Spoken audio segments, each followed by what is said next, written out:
FT가 이제 프로틴이 움직인다라는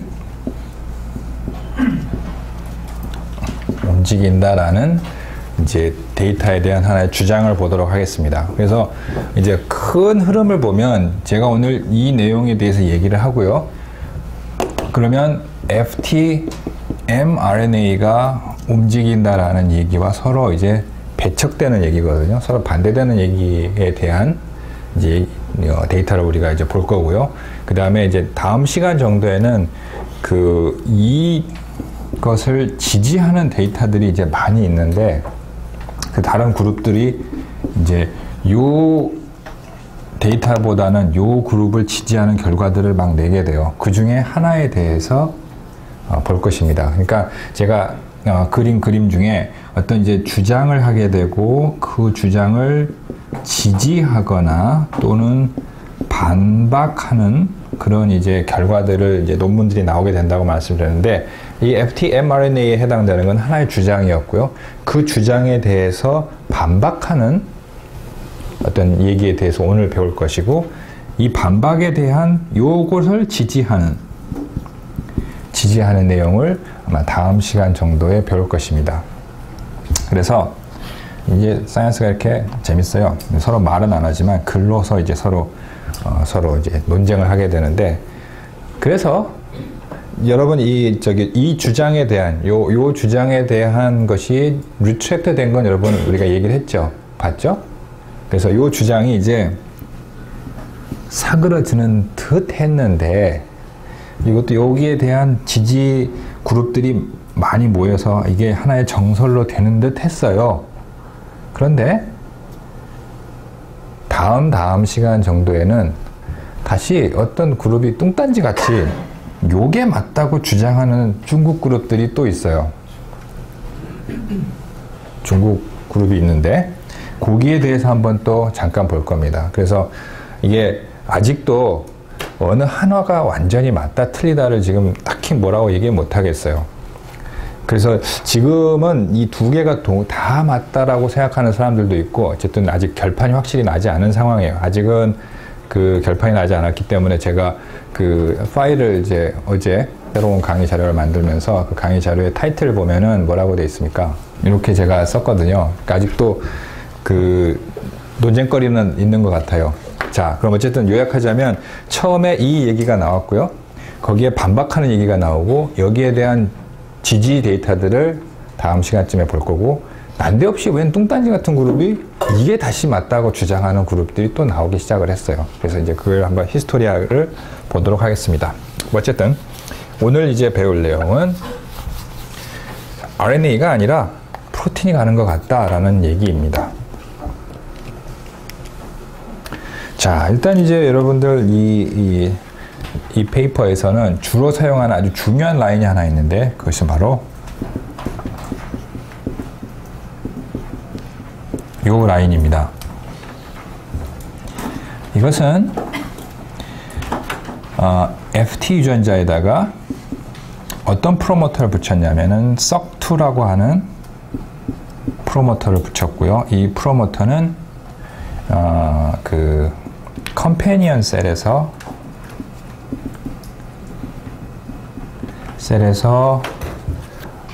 발현을 유도시키는 그런 프로모터입니다.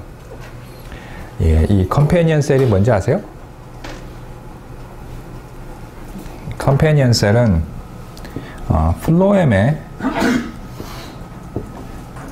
플로엠이 뭐니?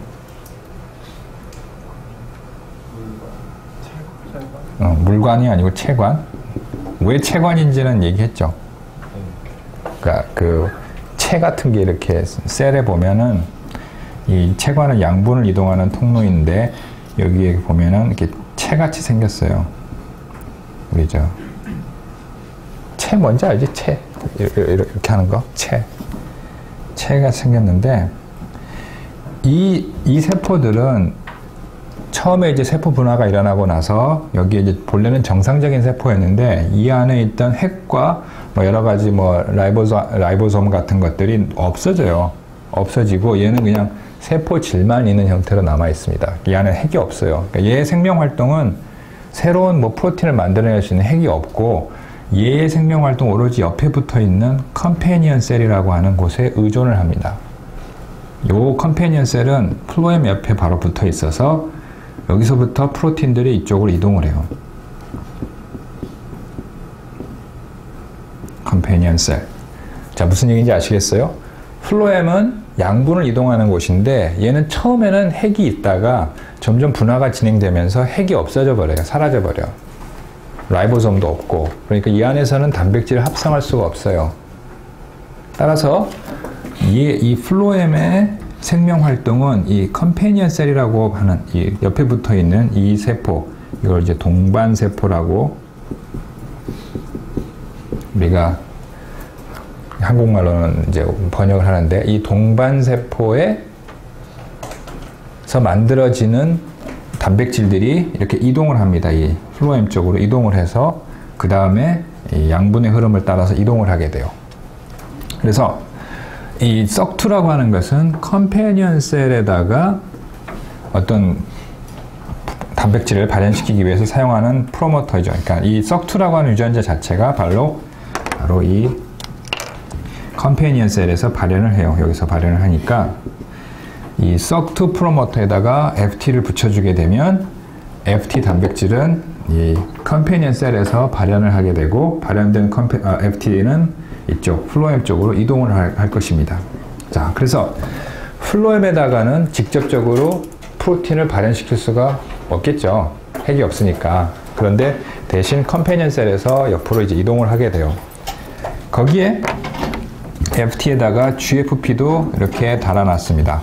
그래서 이 FT 단백질하고 GFP를 붙여놔서 FT를 우리가 직접 디텍터는 할 수 없지만 대신 이렇게 이 택을 하나 붙여놨기 때문에 이 택은 이제 녹색 형광을 띠잖아요. 자외선을 쬐었을 때. 그래서 이 녹색 형광이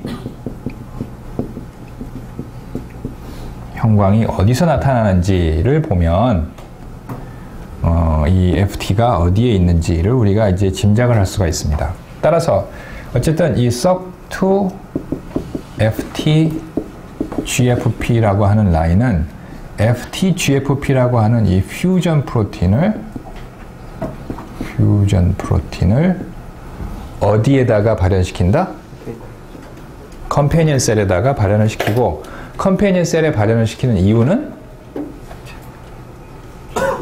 플로엠에다가 발현을 못 시키기 때문에. 왜? 플로엠은 핵과 라이보솜 같은 것들이 분화가 진행되면서 사라져버려요. 얘는 세포질만 남아있는 녀석이기 때문에 이 안에다가 발현을 곧바로 시킬 수가 없어서 바로 옆에 붙어있는 이 컴패니언 셀, 우리가 동반세포라고 얘기하는 이 녀석에다가 발현을 시킵니다. 자, 그러면 썩2 FTGFP는 FT의 발현을, 이 목적은 FT의 발현을 플로엠에다가 유도하기 위해서 썩2 프로모터를 썼고, FT를 곧바로 디텍션하기 어렵기 때문에 뒤에다가 GFP를 달았습니다. 자, 이해하시겠습니까? 오케이? 플로엠에다 곧바로 발현을 유도하고 싶은데 플로엠에다 못하니 그 옆에 붙어 있는 컴패니언 셀 쪽에다 유도를 했고요. FT 이 프로틴을 바로 디텍션하기가 쉽지가 않기 때문에 거기다가 GFP를 달아서 녹색 형광을 디텍션 하겠다 하는 것입니다. 그래서 썩2 FT GFP는 이제 요 녹색 형광을 우리가 따라가면 될 거예요. 그래서 녹색 형광이 어디서 나타나는지 이제 보면 되는데, 자, 이 피겨 1에서는 이 썩2 GFP FT, 아니 썩2 FT GFP 요 라인이 얼마나 잘 셋업이 됐는지에 대한 간단한 이제 기초적인 데이터들을 먼저 보여주고 있습니다. 보시면 이거는 이제 그 플라워링 데이터인데요. 플라워링 데이터를 보면 그 숏데이에서는 이제 한 40에서 50 정도 사이에 이제 이 트랜지션이 되게 늦게 일어나고 있고요. 그 다음에 이 롱데이로 옮겼을 때 플랜트를 키우다가 롱데이로 옮겼을 때는 이 트랜지션이 매우 빨라지는 걸 알 수가 있어요. 자, 이 두 개는 서로 비교해 보면 플라워링을 유도하지 못하는 조건에서는 되게 늦게 트랜지션이 일어나고 이 롱데이로 옮겼을 때, 롱데이 쉬프트를 했을 때는 플라워링이 되게 빨리 일어나는 걸 알 수가 있어요. 그런데 이 FT-7이라고 하는 이 뮤턴트는 뮤테이션이 일어나면, FT 유전자의 뮤테이션이 일어나면 그 자체도 플라워링이 느리고요. 그리고 롱데이로 쉬프트를 해도 플라워링이 전혀 안 빨라졌죠? 그죠? 이 FT-7이라고 하는 뮤턴트는 이 자체의 트랜지션도 느리고, 트랜지션이 느리고 롱데이로 쉬프트한 효과가 전혀 없습니다. 롱데이에 대한 이펙트가 전혀 없어요. 롱데이로 옮겨도, 그러니까 플라워링을 빠르게 해주는 이 조건으로 옮겨도, 이 LD 쉬프트 조건으로 옮겨도 전혀 빨라지지가 않아요. 그러니까 얘는, 그러니까 FT가 뮤테이션이 되면 이제 롱데이에 대한 반응이 없어지죠. 무슨 얘기인지 아시겠어요? 롱데이를 줬을 때, 그러니까 플라워링을 빨리 만들 수 있는 조건으로 옮겼을 때도 반응을 안 해요, 얘는. 그게 바로 이제 요 데이터고요. 두 번째 요 그림은 뭐냐면은 이제 FT 유전자의 발현 패턴을 봤더니 요 하얀 동그라미가 이제 롱데이로 LD로 쉬프트한 결과이고, 이 까만 동그라미들은 그냥 숏데이에 남아있는 것들입니다. 숏데이에 남아있으면은 FT의 발현은 거의 바닥을 유지하고 있어요. RNA 레벨이 거의 바닥이에요. 전혀 이렇게 발현이 튀지를 않는데, 롱데이로 옮기면 이 시점에서, 여기 24시간이라고 된 이 시점에서 롱데이로 옮기게 되면 FT의 발현이 이렇게 올라갔다가 떨어졌다가 올라갔다 떨어졌다, 이러한 이제 이런 일종의 오실레이션을 하기 시작을 해요. 그래서 저걸 정리를 하면 숏데이에서는 FT의 발현 레벨은 거의 바닥으로 계속 붙어 있고, 어느 시점에서 롱데이로 옮겼을 때 FT의 레벨이 올라갔다 떨어졌다가 올라갔다 떨어졌다가 올라갔다 떨어졌다, 하루를 거의 24시간 간격으로 이렇게 오르락 내리락 오르락 내리락 오르락 내리락 하는 것을 우리가 알 수가 있습니다. 자, 그래서 이제 FT의 발현은, 적어도 mRNA의 발현은 오실레이션을 한다는 것을 알 수가 있고요. 자, C번을 보시면, C번은 SOC2 FT-GFP 이 라인을 가지고 FT의 발현이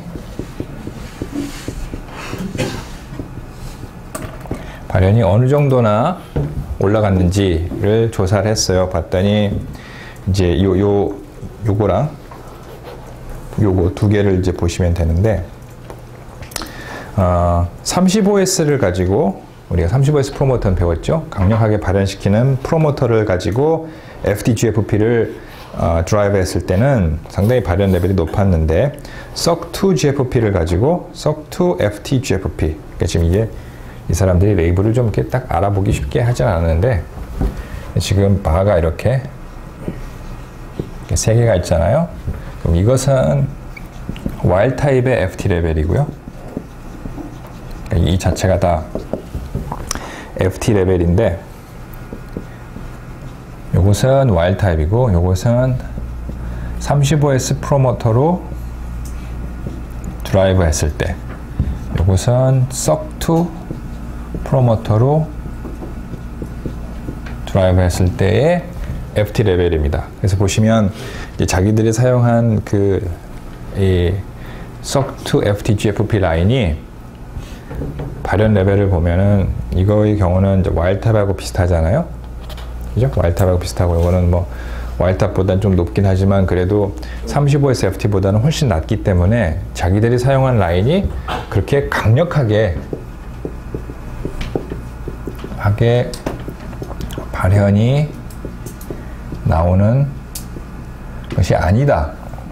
즉 인위적으로 좀 이렇게 너무 그러니까 내추럴 컨디션이 아니고 너무 이렇게 인위적으로 막 발현을 쥐어짠 발현이 엄청나게 많이 나오는 그런 라인은 아니다라는 것을 여기서 보여주고 있어요. 그래서 이 C번 데이터는 이 오늘 계속 말을 할 이 SOC2 FTGFP 라인이 자기들의 그 FT 발현 레벨이 와일드 타입 수준하고 비슷하다라는 것을 보여주기 위해서 이제 데이터를 이제 보여주고 있고, 다음 D번으로 가봅시다. D번은 약간 D하고 E는 서로 이제 연관이 되어 있는데 약간 좀 다른 얘기예요. D번의 경우는 이것은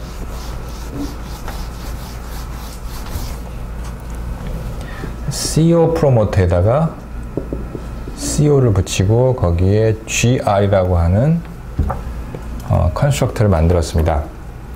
이것은 GR은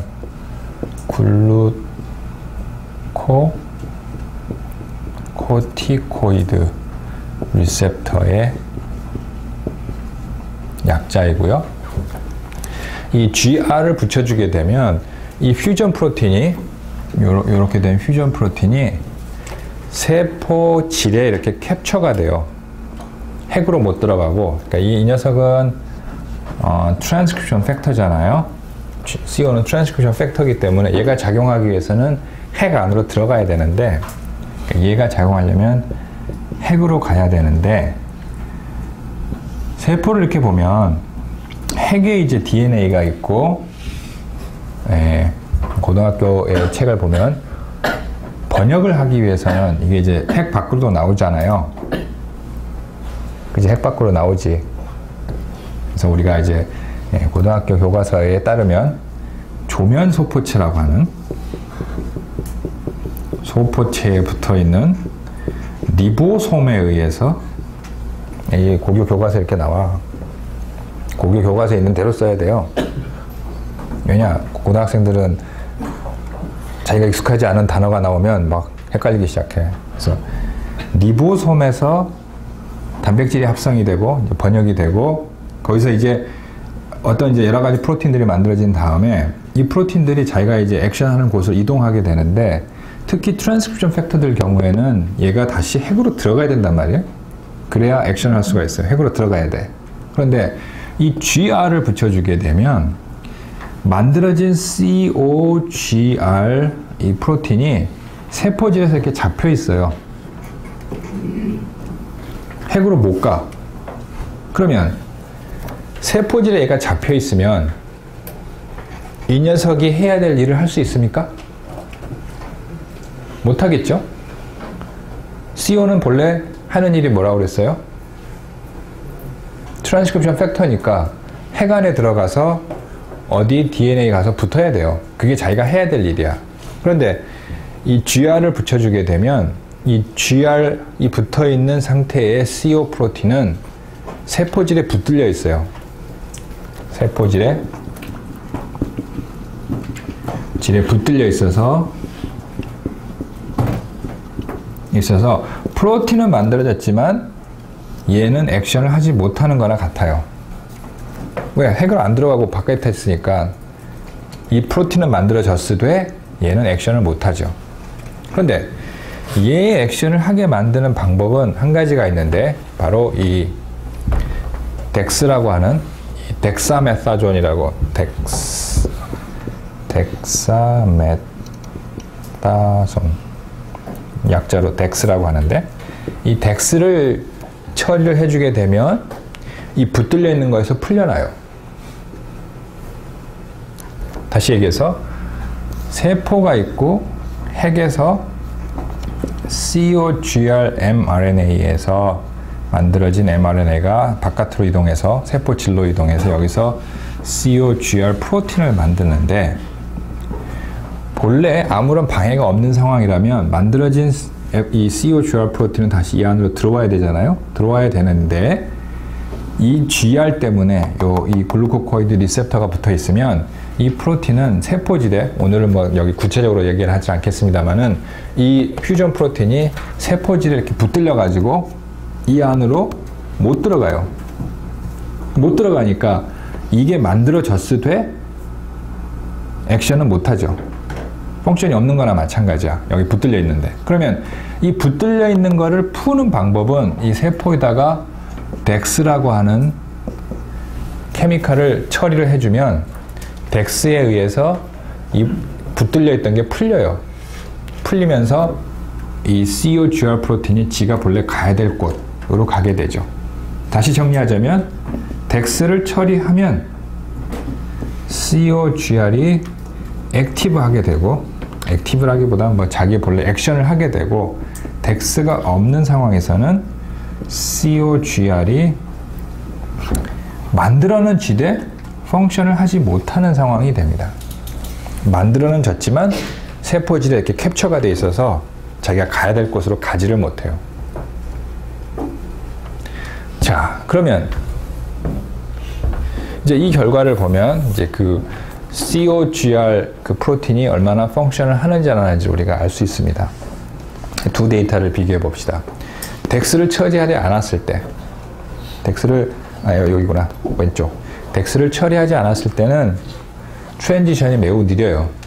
이게 지금 왼쪽이 그 이파리 개수를 센 건데, 이게 트랜지션이 매우 느리고, 덱스를 처리해주면 트랜지션이 빨라졌어요.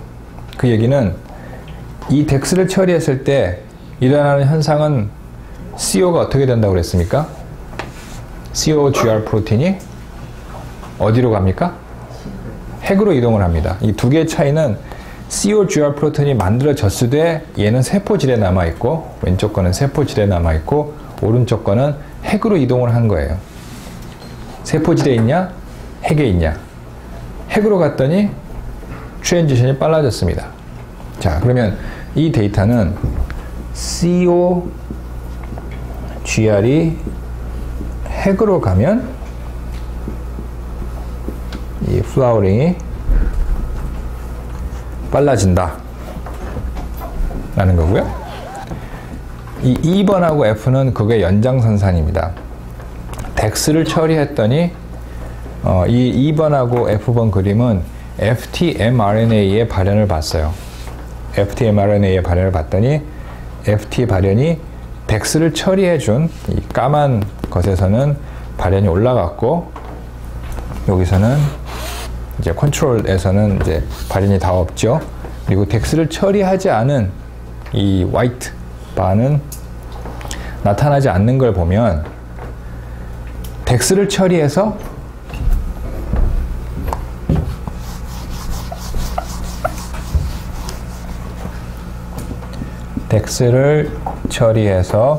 COGR 프로틴이 이 프로틴이 핵으로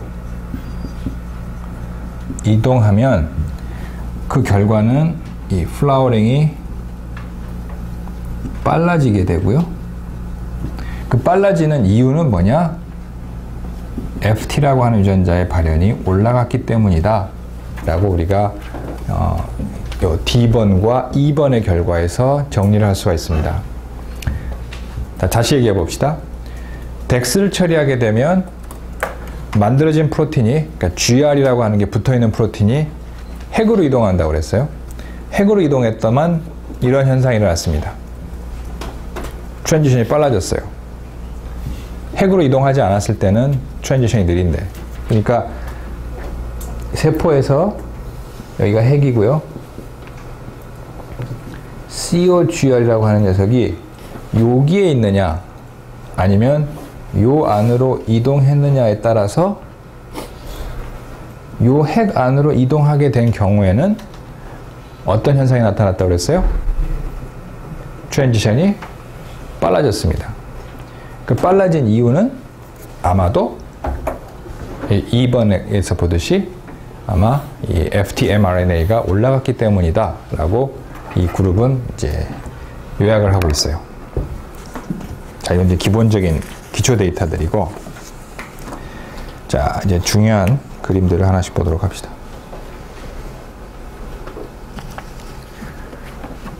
자, 이제는 이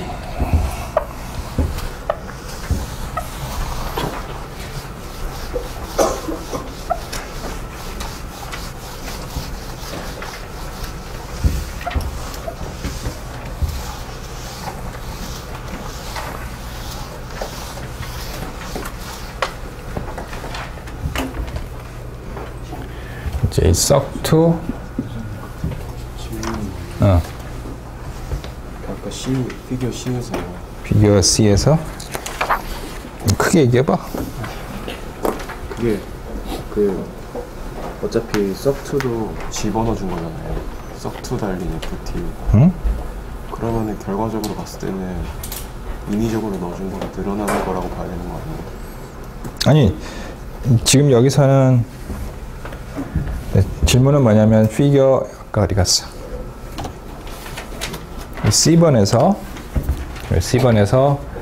인위적으로 이렇게 이제 이게 트랜스진이잖아요. 외부에서 집어넣어준 것이 발현이 이 와일드타입하고 비슷한 양으로 된다라는 것을 이 데이터에서 보여줬지만 질문자의 의도는 뭐였어요? 와일드타입 원래 발현 양도 있고 거기 썩2 넣어준 거니까 결과적으로 발현 양이 더 많아져야 되지 않겠느냐. 그럼 여기서는 얘는 이제 발현을 뭐로 디텍션 하냐면 썩2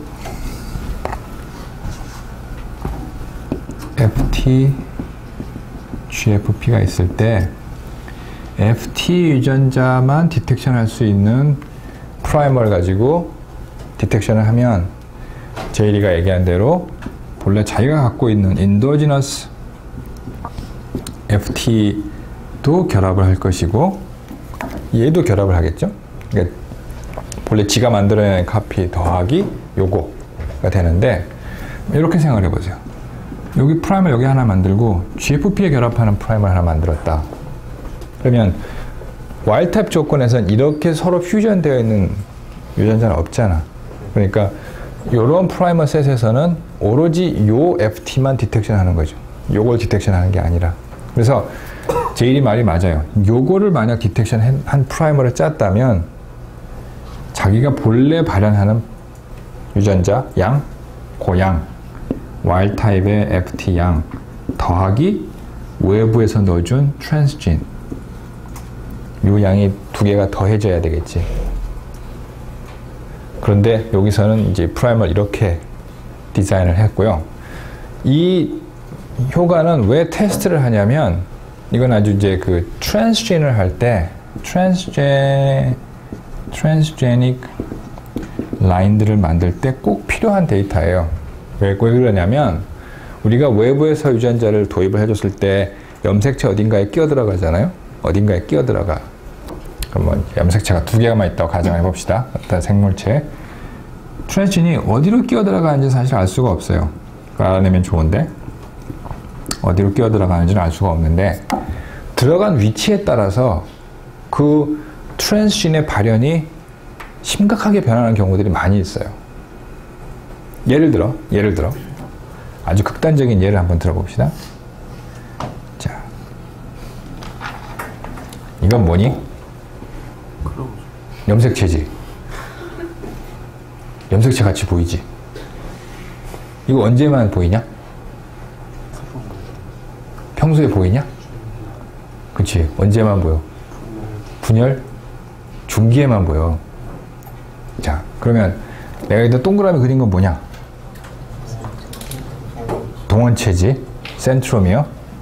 여기 주변에는 유전자 발현이 거의 없어요. 그리고 여기에는 상당히 많은 트랜스포전들도 많이 있고 이쪽에는 거의 유전자 발현이 별로 없어. 그 지역 자체가 별로 발현이 높지가 않아요. 근데 만약 트랜스진이 여기에 끼어 들어갔다. 그러면 분명히 유전자는 들어가 있는데 발현 레벨은 거의 안 나오게 돼요. 반대로 아주 극단적인 예를 한번 들어봅시다. 제가 그때 퍼프 유전자 잠깐 설명했죠. 그 초파리 침샘에서 이렇게 전사가 활성된 지역이 있다고 그랬잖아. 그럼 만약 거기에 들어갔다. 그러면 이 지역은 전사가 활성화된 지역이기 때문에 거기에 재수없게 들어가게 되면 그 유전자는 전사가 상당히 활성화될 것이야. 그래서 이거를 우리가 이제 뭐라고 부르냐면 포지션 이펙트라고 불러요. 무슨 얘기냐?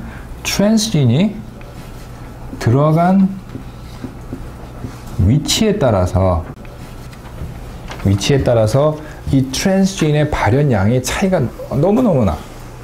똑같이 한 카피가 들어갔지만 어디에 들어간 것, 예를 들어 이 센트로미어 쪽에 들어간 것은 거의 발현이 안 되고 전사가 활성화된 지역 쪽에 들어간 것들은 전사가 엄청나게 많이 일어나요. 그러니까 마치 한 카피를 집어넣어서 여러 개체를 비교하지만 개체를 트랜스진을 만든 이 트랜스진 라인을 예를 들어 10개를 만들었다고 칩시다. 10개를 만들었는데 이 10개에서 이 트랜스진이 우리가 집어넣어준 진이 같은 데에 들어갔습니까? 10개에서? 아닙니다. 다 다른 데 들어가 있어요. 그건 확실해. 똑같은 데 들어가지 않았다는 것은 확실해. 어디에 들어갔는지는 모르지만 같은 데는 들어가지 않았어요. 그러면 이 10개가 각 개체 A, B, C 이렇게 개체들이 있을 때 여기에 들어간 위치가 다르고 여기에 들어간 위치가 다 달라요. 다 다르기 때문에 발현량도 다 달라.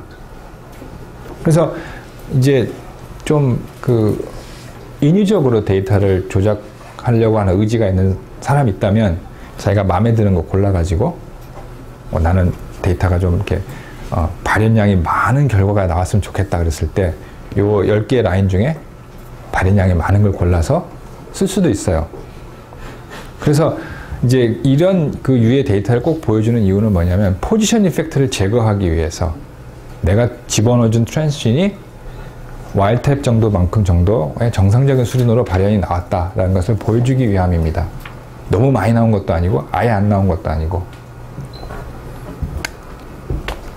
그래서 그 제이리가 이제 질문했던 것은 이제 답은 이제 포지션 이펙트로 우리가 좀 정리를 할 수 있을 것 같아요. 어디에 들어갔냐에 따라서 발현량이 달라지기 때문에 이 그룹은 자기들이 사용한 이 트랜스진, 결국 외부에서 집어넣어준 이 라인들이 이 외부 유전자가 그냥 와일드 타입 정도 수준으로 그냥 적당한 수준으로 발현이 되고 있다라는 것을 보여준 거예요. 그럼 컴패니언 셀에서는 원래 FT가 발현을 안 하는 거예요? 본래 거기서 하죠. 원래도 해요? 원래 거기서, 예. 컴패니언이 있고 썩트도 그만큼 또 발현을 해주고요? 예. 사실 이제 썩2는 FT 유전자보다 발현량이 세긴 한데 어쨌든 중요한 것은 이 플로엠하고 컴패니언 셀이 있을 때 여기서 CO도 발현을 하고 FT도 발현을 해요. 그래서 여기서 만들어진 CO가 FT를 액티베이션 시키고 이 FT가 여기서 이쪽으로 이동을 해서 일단 플로엠 안으로 들어오게 되면 거기는 광합성 산물들이 이렇게 이제 이동을 하게 되거든요. 각 몸의 각 곳으로. 그래서 일단 들어오게 되면 이제 이렇게 이동을 하게 됩니다. 자, 그래서 이제 이것은 그 썩2 FT 라인이 잘 워킹을 하는지를 이제 보여주는 결과인데 기초 데이터인데 정상적인 개체는 이제 트랜지션이 이 정도 만에 일어났고요. FT7이라고 하는 뮤턴트는 이제 트랜지션이 상당히 느려졌죠. 이 입술을 보면 상당히 느려졌어요. 그런데 이 FT7이라고 하는 뮤턴트에다가 썩2 FT를 넣어 주었더니 트랜지션이 상당히 빨라졌죠. 그죠? FT 본래는 이렇게 트랜지션이 느렸는데 썩2 FT라고 하는 유전자를 집어넣어 줬더니 트랜지션이 상당히 빨라졌고, 그 다음에 요거는 이제 썩2에다가 FT GFP를 같이 붙인 거, 그러니까 퓨전 프로틴을 집어넣었을 때도 트랜지션이 빨라졌죠. 요거에 비해서는 상당히 빨라졌는데 얘보다는 좀 못하죠. 그죠? 분명히 FT가 붙어있는데도 불구하고 이런 경우들은 왕왕 있어요. 보면은. 왜냐면 얘랑 얘는 차이가 뭡니까? GFP가 있냐 없냐 차이죠. 그럼 어떤 프로틴이 하나 있고 거기다가 뒤에 태그를 이렇게 달아주면, 퓨전 프로틴으로 태그를 달아주게 되면 우리가 원하는 것은 얘도 잘 워킹하고 뒤에 달아놓은 요놈도 잘 워킹하길 바라는데 실제로는 그렇지 않은 경우들이 왕왕 있어요. 왜? 이놈이 폴딩을 잘 해야 되고 얘도 어떤 엔자임으로서 폴딩을 잘 해야 되는데, 그럼 얘가 본래 지가 갖고 있는 3차원적인 구조를 잘 만들고 그 다음에 얘도 이렇게 잘 만들어야 되는 경우가 이 가장 옵티멀한 케이스인데 이렇게 잘 안 된단 말이에요. 어떤 거는 이 전체를 합쳐가지고 이상한 하나의 공 모양을 만들 때도 있고요. 아니면은 이렇게 하다가 뭐 얘가 미스폴딩이 일어날 수도 있고 아니면 이쪽에 미스폴딩이 일어날 수도 있고 뭐 여러 가지 케이스들이 만들어져요. 그러니까 지금 여기 보시면 직것만 FT만 붙였을 때는 효과가 상당히 깨끗하죠. 깔끔한데 비해서 FT에다가 GFP를 달아놓은 걸 보면 이렇게 별로 효과는 깔끔하진 않지만 어쨌든 요거에 비해서는 어쨌든 빨라졌어요. 트랜지션이 빨라졌어. 이렇게 두 개를 비교하면 어쨌든 효과는 있다. 이쪽은 이제 프로틴 레벨을 테스트했습니다. 프로틴이 잘 만들어지고 있다. 여기 보시면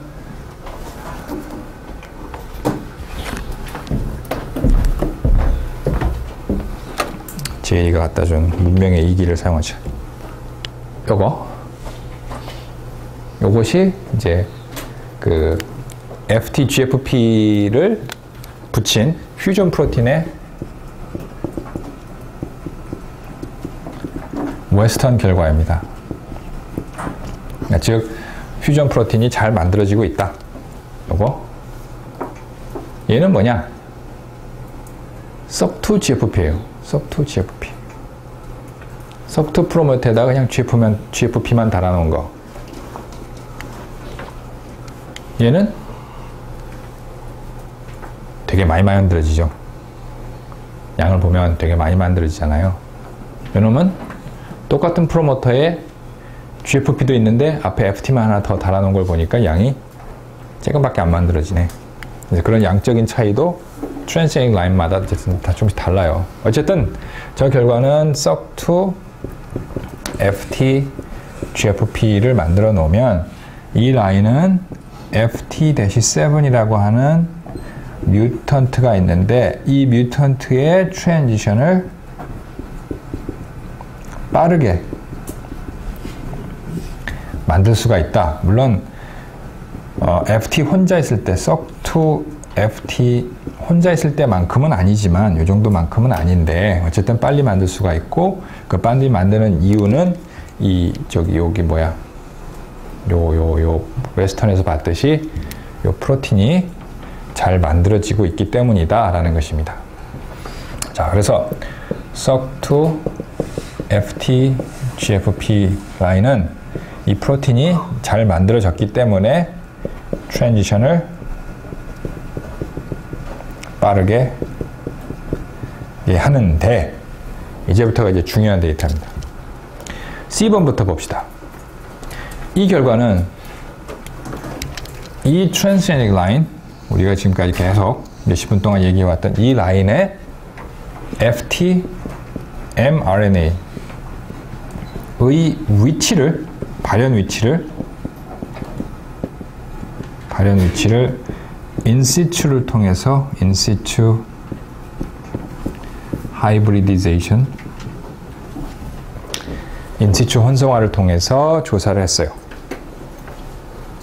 자, 보시면 여기 이제 이런 것들이 이게 무슨 색깔이야? 이게 보라색 같은 게 이런 것들이 이제 시그널들인데요. 보시면 이 메리스템 주변을 보면 여러분들이 저 데이터를 이해하기 위해서는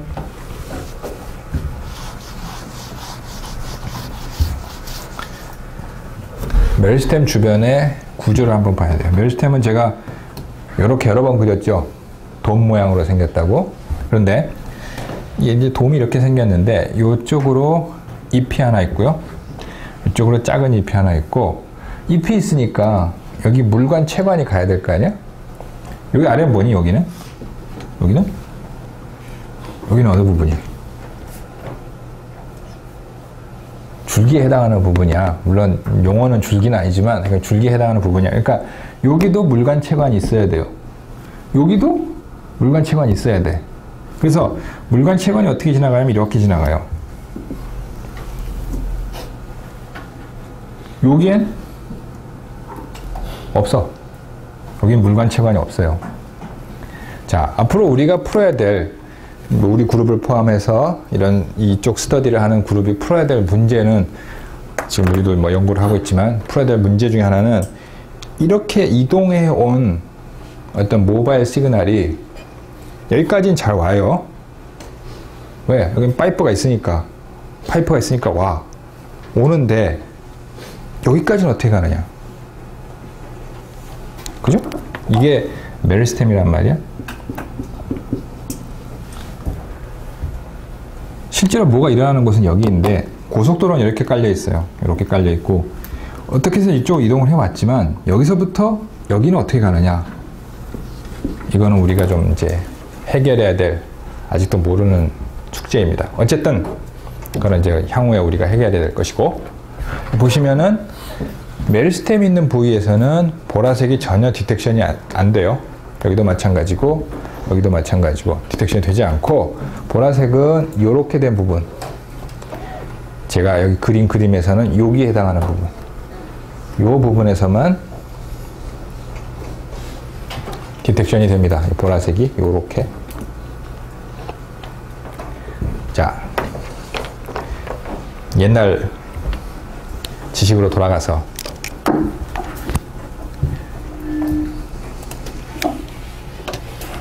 여기서 꽃은 어디서 만들어지니? 여기서 어디? 여기서 만들어지지. 우리가 방금 얘기하고 있는 SOC2 FTGFP는 어디서 발현이 된다고? 여기 이 부분에서 발현이 돼. 그러니까 SOC2 FTGFP SOC2로 드라이브 한 것은 여기에 있지 이쪽에는 지금 없는 상태예요. 여기는 없습니다. 아무것도 없어요. 그런데도 여기서 꽃이 만들어집니다. 여기서 꽃이 만들어지는데 이 SOC2 FTGFP는 여기에서 발현이 디텍션 되고요. mRNA가 여기서 발현이 디텍션 되고 그럼에도 불구하고 트랜지션은 빠르게 만들었어요. 자, 다시 꽃은 여기서 만들어지고 FTGFP는 여기서 발현이 되고 그럼에도 불구하고 꽃은 빨리 만들어졌어요. 그러면 얘가 이렇게 어떻게 가야 될 거 아니야 지금. 그죠? 여기서부터 이렇게 가야 돼. 이거는 여러분 이제 핸드아웃에는 없는 그림인데 이것은 이제 오늘 내용을 포함해서 여러분 계속 나올 내용이기 때문에 제가 그림을 하나 집어넣었어요. 이것은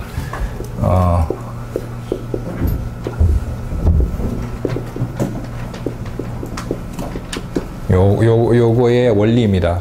들어보셨죠? 콘포칼 마이크로스코피.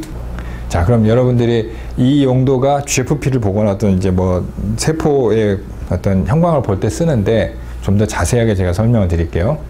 이것은 조직을 손상하지 않고 그 안에 있는 어떤 구조물이나 발현을 볼 수가 있어요. 아까 요거를 한번 비교해 봅시다.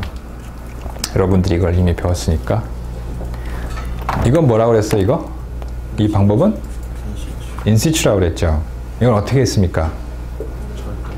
조직을 잘랐죠. 얇게 섹션을 했죠. 그러니까 지금 보통 이게 제가 그때 막 8 마이크로미터 이렇게 잘랐다고 그랬어요. 잘라서 봤고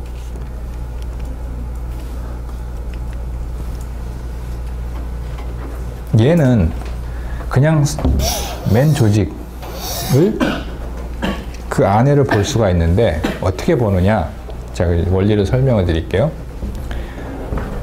저도 이 현미경이 없어서 자세히는 모르지만 제가 공부한 바에 따르면 그래서 이제 레이저를 쏩니다.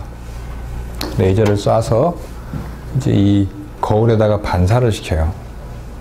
반사를 시켜서 이제 이 대물 렌즈를 통해서 이제 빛이 어떻게 이제 휘어가겠죠.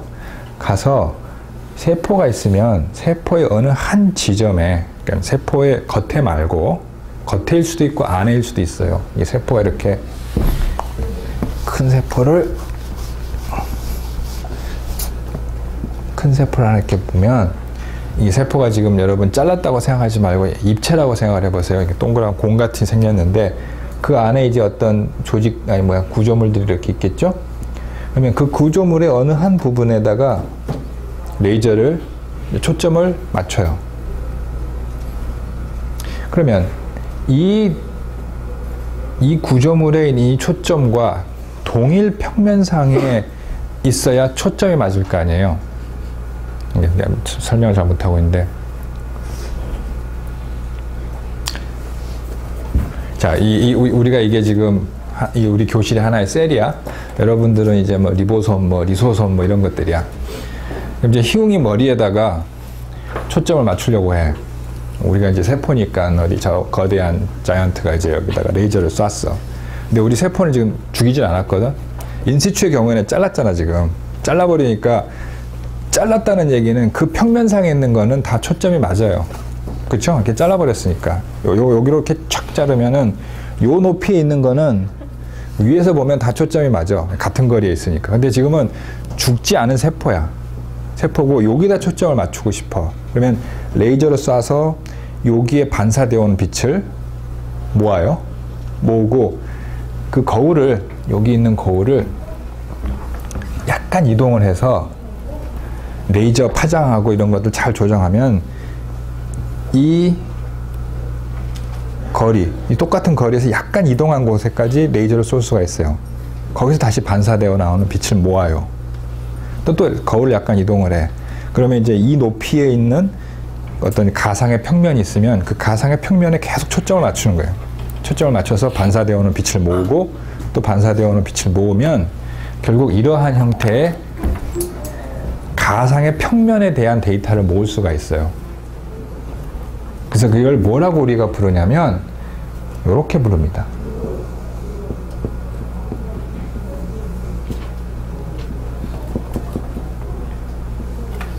옵티컬 섹션. 아까 인시추에서 봤던 것은 진짜로 섹션을 했고 잘랐기 때문에 그 자른 평면에 있는 거는 다 위에서 봤을 땐 동일한 초점 거리에 있는데 이거는 옵티컬 섹션을 했어요. 그러니까 레이저를 쏴서 일정한 거리에서 반사되어 오는 것들을 그 데이터를 다 모으면 세포를 죽이지도 않고 그냥 세포를 건드리지 않은 상태에서 세포 내에 있는 어떤 하나의 가상의 평면 데이터를 모을 수가 있어요. 제 말이 이해가 되십니까? 이게 설명하기가 참 어렵네. 어떻게 하면 그림을 잘 그릴 수 있을까? 이 원이 있는데 이제 이게 입체야. 어? 평면이 아니야. 그럼 이제 세포를 까보면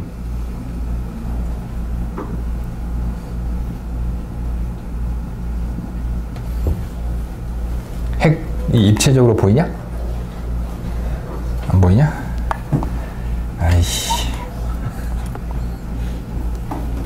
야, 저기 학교에 건의해서 3D 입체 저 안경 좀 사달라고 그래. 야, 핵처럼 안 보이냐? 입체로 보이잖아. 지금 뭐 골지체도 이렇게 있고 골지체도 뭐 이런 식으로 입체적으로 입체 같지? 안 같냐? 이제 괜히 시작했다, 씨. 하여간, 내가 말하고자 하는 바는 레이저를 쏴서, 여러분, 레이저는 어느 특정한 거리까지 이렇게 딱 보낼 수가 있는데, 그거 있잖아. 이렇게 투명한 아크릴에다가 안에 조각한 거 봤어요? 투명한 어떤 네모난 아크릴에다가 안에다 뭐 이렇게 새겨놓고 하는 것들이 레이저를 양방향에서 쏴서 양방향이 맞으면은 그 점이 이렇게 타도록 만들어진 거예요. 그러니까 이렇게 네모난 이런 아크릴 투명한 거에 이 안에 어떤 문이나 이런 어떤 조각을 할 수 있는 게 레이저를 쏘고 이쪽으로 쏴서 두 개가 만나면 이 지점이 타서 이 안에 이제 어떤 그림이나 모양을 넣을 수 있는데 여기도 마찬가지로 비슷한 개념으로 레이저를 쏴서 어떤 지점에서 반사되게 나온 이 데이터를 다 모으면 세포를 죽이거나 어떤 자르지 않고도 거기에 있는 어떤 가상의 평면 데이터들을 모을 수가 있어요. 이 데이터를 보자. 이것도 이제 콘포칼 데이터예요. 이건 이제 뭐냐면 이제 SOC2 FT GFP 라인을 발현을 시켰어요. 자, 뭐로 디텍션 할 수 있습니까? GFP를 디텍션 할 수 있죠. GFP를 보려면 뭘 쏴야 돼요? 빛을 쏴야죠. 무슨 빛? 자외선 같은 거. 빛을 쏘면 녹색으로 이렇게 이제 형광을 나타낸단 말이야. 그러면 이게 이제 플랜트가 이렇게 있으면, 이것도 평면이네. 이걸 이렇게 자세히 보면, 이걸 잘라보면 이렇게 생겼을 거 아니냐. 요 부분이. 네? 그럼 여기에 이제 물관도 있고 채관도 있고 이렇게 막 있겠지. 그럼 어느 부분에서 이렇게 GFP가 나오겠지. 근데 이게 겉에서 보면 GFP가 안 보일 수 있거든.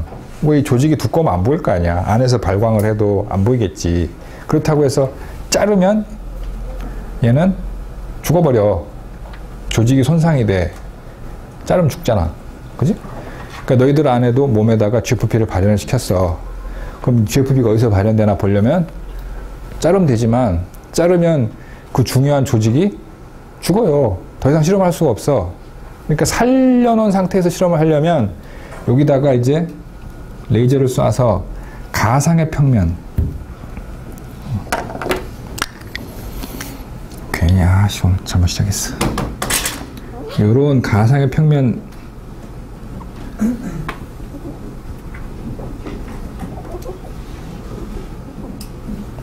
요런 가상의 평면 데이터를 모으면 여기에 이제 이렇게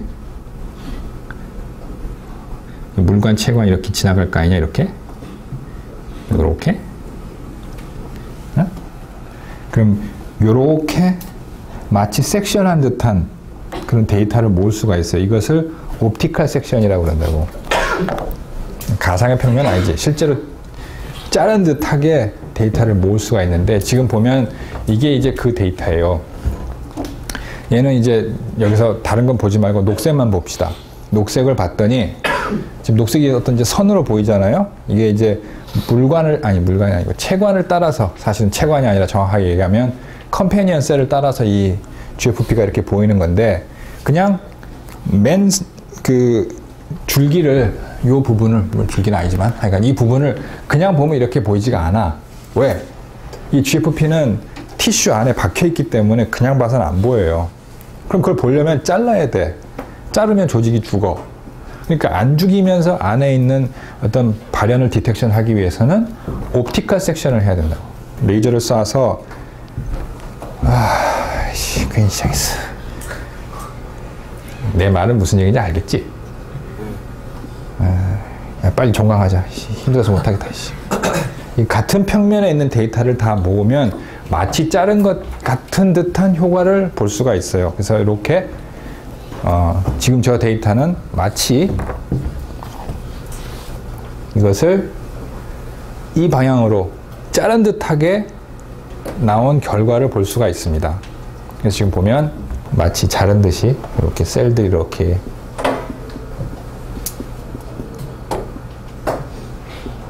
셀들이 있고, 거기에 이제 GFP 시그널이 이렇게 보이는 그런 것을 볼 수가 있어요.